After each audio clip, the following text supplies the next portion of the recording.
Halo, perkenalkan namaku Adit. Sebagai bagian dari agenda Laksana Sekretaris Kementerian PU, pada kesempatan kali ini aku ingin memaparkan tugas individuku mengenai monolog dan berefleksi bekerja di unit kerjaku ya, di BPPK Tangkap gitu. Baik, yang pertama tuh ada profil dari BPPK Tangkap itu sendiri.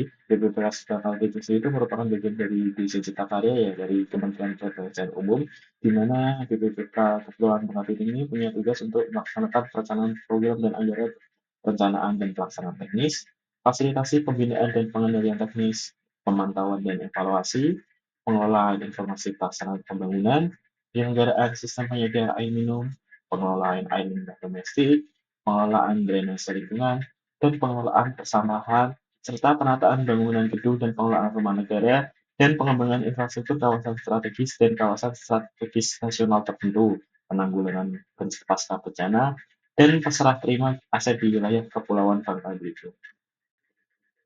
Berikut ya ada struktur unit kerja tempat bekerja. Jadi aku bekerja di bawah PPK Sanitasi di Satker Pelaksana Kawasan Wilayah Kepulauan Bangka Belitung. Di PPPK Sanitasi, aku mempunyai tugas utama yaitu perencanaan teknis, penyusunan manajemen program, serta pengawasan pelaksanaan proyek penyihatan lingkungan ya, termasuk pengelolaan air, limbah, sanitasi, dan pengelolaan sampah. Selain itu, program yang dilakukan itu antara lain ada penyediaan layanan sanitasi yang layak dan sehat, perencanaan dan evaluasi program sanitasi, serta pendampingan dan pembinaan. Berikut ya ada beberapa contoh program pekerjaan yang kami lakukan dari PPK Sanitasi. Yang pertama adanya ada TPA di Kota Pangkal Pinang, lalu ada IPLT ya di Kabupaten Sumatera Selatan, lalu ada IBM Sanitasi, lalu ada TPS 3R di Belitung, serta program pemberdayaan masyarakat.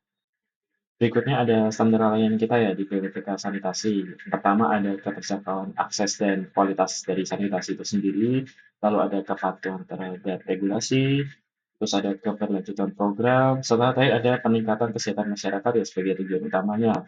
Nah, kontribusi kita terhadap tujuan besar Kementerian PUSD itu ada di peningkatan kesehatan masyarakat dengan akses sanitasi yang layak, lalu ada pencapaian tujuan pembangunan yang berkelanjutan, serta ada di pemberdayaan masyarakat.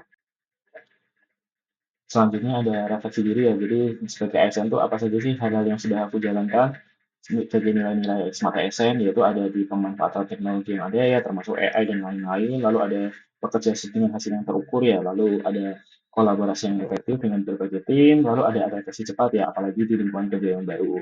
Selanjutnya itu beberapa nilai yang bisa ditingkatkan ya untuk peningkatan Smart ASN itu ada di pengelolaan waktu dan prioritas ya, lalu ada peningkatan keterampilan kepemimpinan manajerial, lalu juga ada penggunaan penggunaan teknologi ya, karena di tengah perkembangan teknologi yang selalu berkembang ini kita harus selalu adaptif ya.